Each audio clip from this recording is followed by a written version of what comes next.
Hello everyone.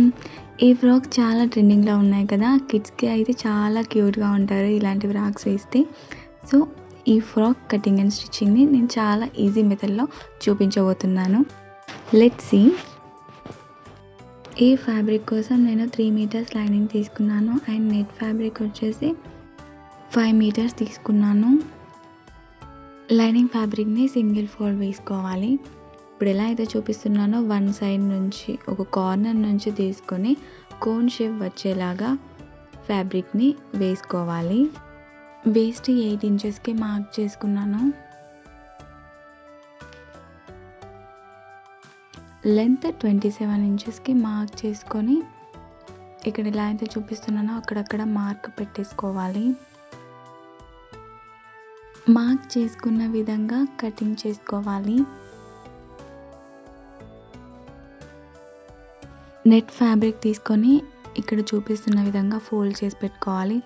Length వచ్చేసి నేను 28 inches తీసుకున్నాను. 2 సైడ్స్ 28 ఇంచెస్కి మార్క్ చేసుకొని మిడిల్కి కట్ చేసుకున్నాను ఫ్యాబ్రిక్. ఏదైతే మనం గేరా లైనింగ్ కట్ చేసామో అదే మిగిలిన ఫ్యాబ్రిక్ని తీసుకొని డబల్ ఫోల్డ్ వేసుకోవాలి. అంటే 4 లేయర్స్ వస్తుంది. యోక్ పార్ట్ లెంత్ వచ్చేసి నేను 13 ఇంచెస్కి మార్క్ చేసుకున్నాను. అలాగే వేస్ట్ సైజ్ 10 ఇంచెస్కి మార్క్ చేశాను. ఇక్కడ చూపిస్తున్నట్టుగా మార్క్ చేసుకోండి. డీప్ నెక్ పెట్టాలి అనుకుంటున్నాను కాబట్టి షోల్డర్ వచ్చేసి నేను 5 ఇంచెస్కి మార్క్ చేసుకున్నాను. అలాగే ఆర్మ్ డౌన్ వచ్చేసి 6 ఇంచెస్ అలా పెట్టుకున్నాను. ఆర్మ్ హోల్ తీసుకోవడానికి 1 ఇంచ్ మార్క్ చేసుకొని కర్వ్ లాగా డ్రా చేసుకోవాలి. అలాగే నెక్ విడ్త్ వచ్చేసి 2.5 తీసుకున్నాను. రిమైనింగ్ షోల్డర్ పార్ట్ 2.5 ఉంటుంది. అండ్ నెక్ లెంత్ వచ్చేసి 5 ఇంచెస్ తీసుకున్నాను. బ్యాక్ అండ్ ఫ్రంట్కి సేమ్ నెక్ పెట్టేసుకున్నాను. నేనైతే నెక్ లెంత్ డ్రా చేసిన తర్వాత నేనైతే రౌండ్ నెక్ పెట్టాలి అనుకుంటున్నాను కాబట్టి రౌండ్గా డ్రా చేసుకొని పార్ట్ దగ్గర ఏదైతే వేస్ట్ సైజ్ ఉందో అక్కడ ఒక 1/2 ఇంచ్కి మార్క్ చేసుకొని పైకి మార్క్ చేసుకొని కట్ చేసుకోవాలి. మార్క్ చేసుకున్న ఫ్యాబ్రిక్ ఉందో మనం జాగ్రత్తగా కట్ చేసుకోవాలి.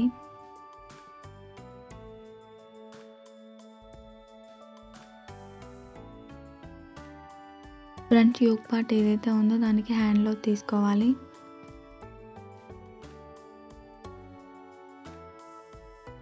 నెట్ ఫ్యాబ్రిక్ ఆల్రెడీ కట్ చేసుకున్నాను. బ్యాక్ పార్ట్కి ఏదైతే ఉందో అది సిమిలర్గా కట్ చేసుకొని ఫ్రంట్ పార్ట్కి కొంచెం ఎక్కువగా ఫ్యాబ్రిక్ తీసుకొని ఇక్కడ చూపిస్తున్నట్టుగా ప్రిల్స్ పెట్టుకుంటే సరిపోతుంది.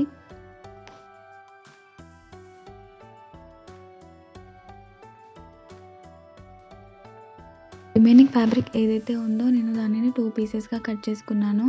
హ్యాండ్స్కి ఫ్రిల్స్ పెట్టాలి అనుకుంటున్నాను. సో అందుకని రిమైనింగ్ ఫుల్ ఫ్యాబ్రిక్ని నేను హ్యాండ్స్ కోసం కట్ చేసుకున్నాను.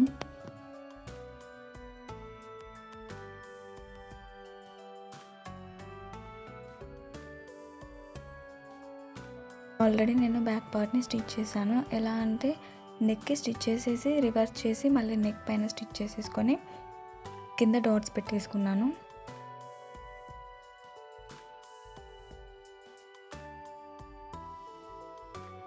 ఫ్రంట్ యోక్ పార్ట్కి ఈ మోడల్ స్టిచ్చింగ్ చేశాను.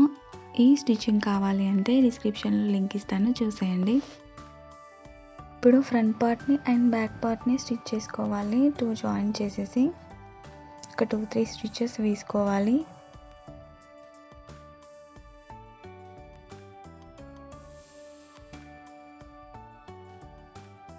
హ్యాండ్స్ కోసం కట్ చేసుకున్న ఫ్యాబ్రిక్ ఉంది కదా, నేను దాన్ని డబల్ ఫోల్డ్ వేసాను. ఇక్కడ చూపిస్తున్నట్టుగా డబల్ ఫోల్డ్ వేసేసి చిన్న చిన్న ఫ్రిల్స్ పెట్టుకుంటూ ఫ్యాబ్రిక్ అంతా హ్యాండ్కి కుట్టేసుకున్నాను.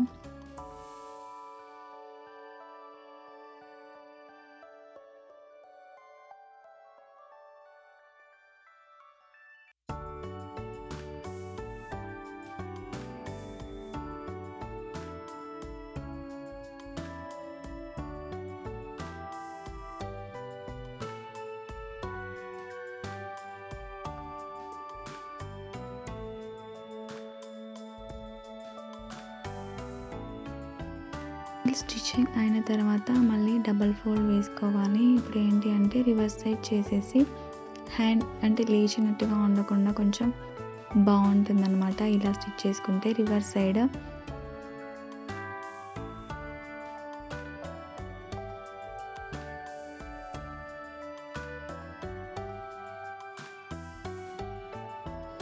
గేరా పార్ట్ కోసం ఇప్పుడు ఏదైతే మనం ఫ్యాబ్రిక్ కట్ చేసుకున్నామో ఆ ఫ్యాబ్రిక్ అంతా చిన్న చిన్న కుచ్చుళ్ళు పెట్టుకోవాలి. ఇక్కడ చూపిస్తున్నట్టుగా చిన్న చిన్న ఫ్రిల్స్ పెడుతూ అంటే ఫ్యాబ్రిక్ అంతా గ్యాదర్ చేస్తూ మనం యోక్ పార్ట్కి స్టిచ్ చేసుకోవాలి డైరెక్ట్గా.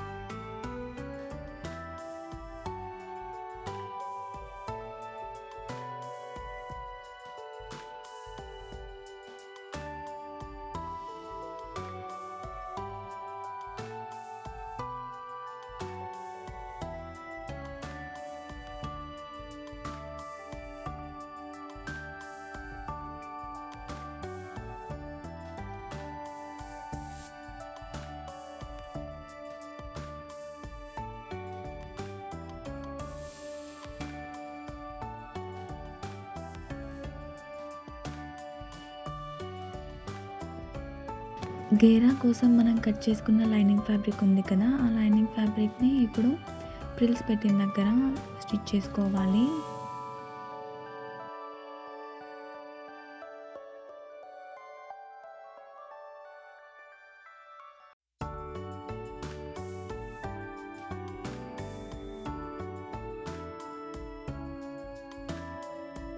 టూ సైడ్స్ ఫ్యాబ్రిక్ జాయిన్ చేసిన తర్వాత సైడ్ జాయిన్ చేసుకోవాలి. ఆర్మ్ హోల్ అండ్ వేస్ట్ పార్ట్ని మెజర్ చేసుకొని ఫుల్గా ఫ్యాబ్రిక్ అంతా స్టిచ్ చేసుకోవాలి.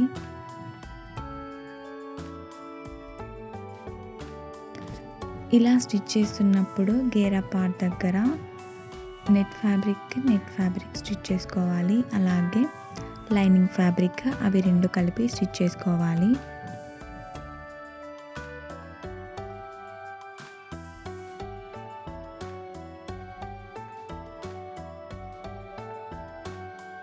టూ సైడ్స్ జాయిన్ చేసిన తర్వాత ఇప్పుడు లైనింగ్ ఫ్యాబ్రిక్ ఏదైతే ఉందో దాన్ని కిందికి ఫోల్డ్ చేసి స్టిచ్ చేసుకోవాలి, లేదంటే జిగ్జాగ్ అయినా చేసుకోవచ్చు. Here is the final look. Hope you like it. Thank you for watching. Subscribe for more videos.